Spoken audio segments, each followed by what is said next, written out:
Hi everybody, it's Kristen Munoz. We are going to talk about the process of micturition today. Micturition is also known as urination.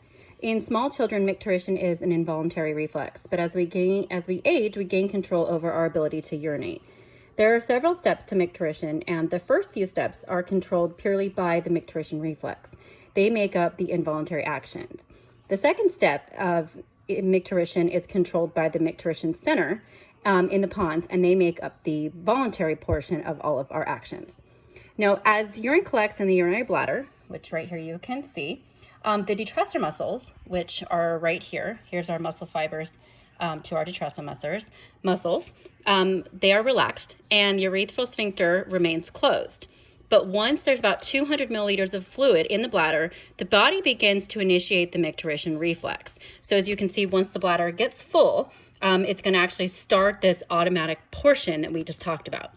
What happens is the stretch receptors in the bladder, these guys right here in the bladder wall, are going to detect that the bladder is full and it will become excited. At that time, they are going to send out an afferent signal through the sensory fibers in the pelvic nerve to the sacral spinal cord. So they're going to go ahead, and I've kind of decided so you guys can see which portions are voluntary and involuntary.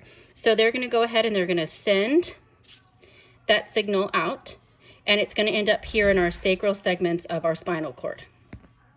Then the spinal cord is going to send efferent signals through the motor fibers in the pelvic nerve to the parasympathetic ganglion in the bladder wall. So it's going to go ahead and send out more signals, but it's going to return them back to the bladder wall. And then the ganglion excites the detrusor muscles, and it's going to relax that internal urethral sphincter. So here's our internal urethral sphincter. If you have not gained bladder control at this point, that urination process would have been done. We would go ahead and just void our urine, and the urine would exit the body. But since most people have control of this capability, we are going to go ahead and talk about the voluntary portions of micturition now. Once we gain this control, the process now switches over to the control of the micturition center in the pons. Just kind of similarly, very similar actually to the micturition reflex, these stretch receptors right here are going to notice that the bladder is full. They're going to go ahead and send out that signal again, but at this point, they are not going to stop here at the sacral segment of the spinal cord. They're going to go ahead and go all the way up to the pons and the cerebrum.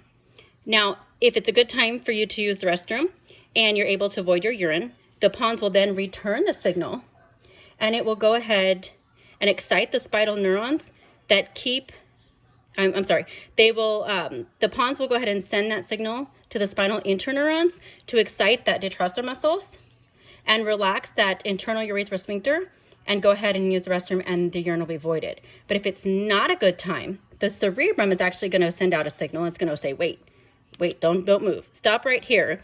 And it's going to keep that external urethral sphincter contracted, and the urine is going to that point remain in the bladder. Now, once it does become a good time, we're going to see another signal sent here from the cerebrum that's going to come all the way down, and it's actually going to stop this signal right here. It's going to say, hey, this signal is no good anymore, so it's going to inhibit this one, and it's going to allow now that external sphincter to be relaxed and to go ahead and open up and void the urine. So there's a couple different steps and a couple different processes. I hope this helps everybody, and I hope you guys have a great night.